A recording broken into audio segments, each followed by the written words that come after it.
প্রিয় উপস্থিতি, আমি চাই না যে আমার মৃত্যুর পরে আমি জাহান্নামী হই। আপনারাও কেউ চান না যে আপনাদের মৃত্যুর পরে আপনি জাহান্নামী হন। আমি চাই না যে আমার পরিবারের কোনো একজন সদস্য, আমার আপনজনদের মধ্যে থেকে কোনো একজন সদস্য জাহান্নামী হোক। ঠিক একই রকম ভাবে আপনারাও কেউ চান না যে আপনার পরিবারের আপনজনের মধ্য থেকে, আপনার পরিবারের মধ্য থেকে কেউ জাহান্নামী হোক।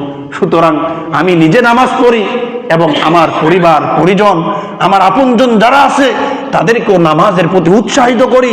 যদি কোনো ব্যক্তি বেনামাজি থাকে আমার পরিবারের মধ্যে, আমার আপনজনের মধ্যে, তাকে নামাজের দিকে যেভাবে আনা যায় সুন্দর ভাষায় সুন্দরভাবে বুঝায় তাকে নামাজের মধ্যে আনি। আপনি নিজে নামাজ পড়েন, আপনার পরিবারের শুধু কোনো সদস্য, আপনার আপনজনদের মধ্যে থেকে যদি কোনো সদস্য বেনামাজি থাকে, যে কোনোভাবে হোক, যে কোনো হেকমতে হোক, যে কোনো মাধ্যমে হোক, বুঝায় তাদেরকে নামাজের দিকে নিয়ে আসে, তাদেরকে নামাজের দিকে কি নিয়ে আসেন উপস্থিতি। এজন্য আপনাদের সকলের প্রতি আমার আহ্বান থাকবে, আমরা সকলে 5 ওয়াক্ত নামাজ আদায় করব, কোনো অবস্থাতেই 5 ওয়াক্ত নামাজ ছাড়ব না। এবং আমাদের পরিবার, আমাদের আপনজন যারা আছে এদের মধ্যে যদি কেউ বেনামাজি থাকে, আমার সন্তান নামাজ পড়ে না, কিংবা আমার আপনজনের মধ্যে কেউ নামাজ পড়ে না, যদি এরকম কেউ থাকে তাহলে আমরা চেষ্টা করব তাদেরকে নামাজের দিকে নিয়ে আসার জন্য। আল্লাহ পাক সূরাতুল বাকারার মধ্যেই সম্ভবত বলে দিয়েছেন যে শেষ নবীর উম্মতকে সবচাইতে দাম হিসাবে কেন আল্লাহ পাক কবুল করেছেন, শেষ নবীর উম্মতের মর্যাদা এত বেশি কেন দিয়েছেন, এত বেশি কেন দিয়েছেন, এর কারণ উল্লেখ করছে তা'মুরুনা বিল মারুফ ওয়া তানহাউনা আনিল মুনকার। আল্লাহ পাক স্পষ্ট ভাষায় বলে দিয়েছেন কুনতুম খায়রা উম্মাহ, যে শেষ নবীর উম্মতকে সবচেয়ে দামি হিসাবে কবুল করার অন্যতম একটা মাকসাদ এবং উদ্দেশ্য হইল তা'মুরুনা বিল মারুফ, যে তারা নিজেরা ভালো কাজ করবে, নিজের পরিবার, নিজের আপনজন যারা আছে তাদেরকেও ভালো কাজ করতে সাহায্য সহযোগিতা করবে, তাদেরকেও ভালো কাজের দিকে ধাবিত করবে।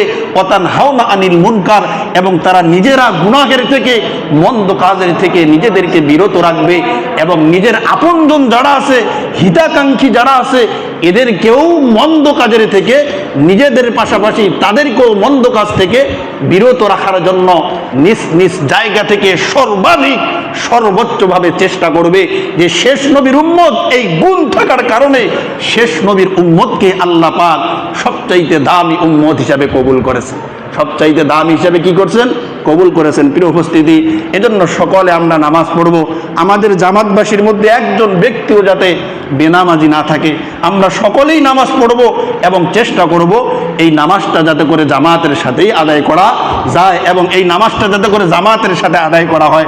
কারণ জামাতের সাথে আদায় করলে, একাকী নামাজ আদায় করলে যেই পরিমাণ সওয়াব পাবো, একই সময় ধরে একাকী না পড়ে আল্লাহর ঘরের মধ্যে এসে জামাতের সাথে আদায় করলে তার চাইতে আরো 27 গুণ বেশি নেকি এবং সওয়াব আমি আপনি পাবো। আল্লাহ পাক আমার আপনার আমলনামায় ওই একই নামাজ একই সময় ধরে একাকী না পড়ে জামাতের সাথে আদায় করলে তার চাইতে আরো 27 গুণ বেশি নেকি এবং সওয়াব আল্লাহ পাক আমার আপনার আমলনামায় দান করবে।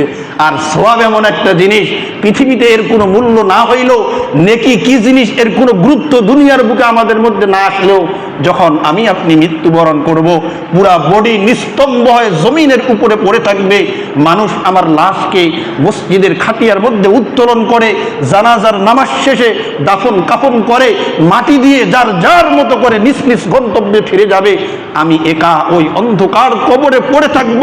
ভাই বোন, আত্মীয় স্বজন, হিতাকাঙ্ক্ষী, পাড়া প্রতিবেশী, বন্ধু বান্ধব, এই সমস্ত মানুষের কোনো সম্পর্কই আমার কাজে আসবে না। এমন অবস্থায় ঠিকই আমার আপনার বুঝে আসবে যে পৃথিবীতে বেঁচে থাকা অবস্থায় এক একটা নেকি অর্জন করা, আমার আপনার লাইফে এক একটা নেকি অর্জন করা এই দুনিয়ার বুকে আমার আপনার জীবনে কতটা গুরুত্বপূর্ণ ছিল, কতটা ইম্পর্টেন্ট ছিল, এখন বুঝে না আসলেও যখন আমি আপনি থাকবো না, অন্ধকার কবরে থাকবো, সকলেই যার যার মতো করে নিজ নিজ গন্তব্যে ফিরে আসবে, তখন ঠিকই আমার আপনার বুঝে আসবে।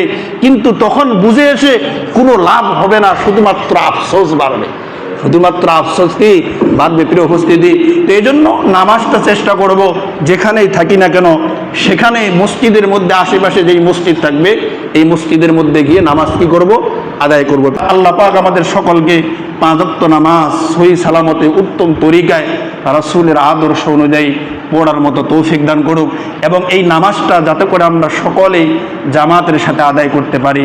আল্লাহ পাক আমাদেরকে সেই তৌফিকও দান করুক, আমাদেরকে সেই তৌফিকও কি করুক, দান করুক।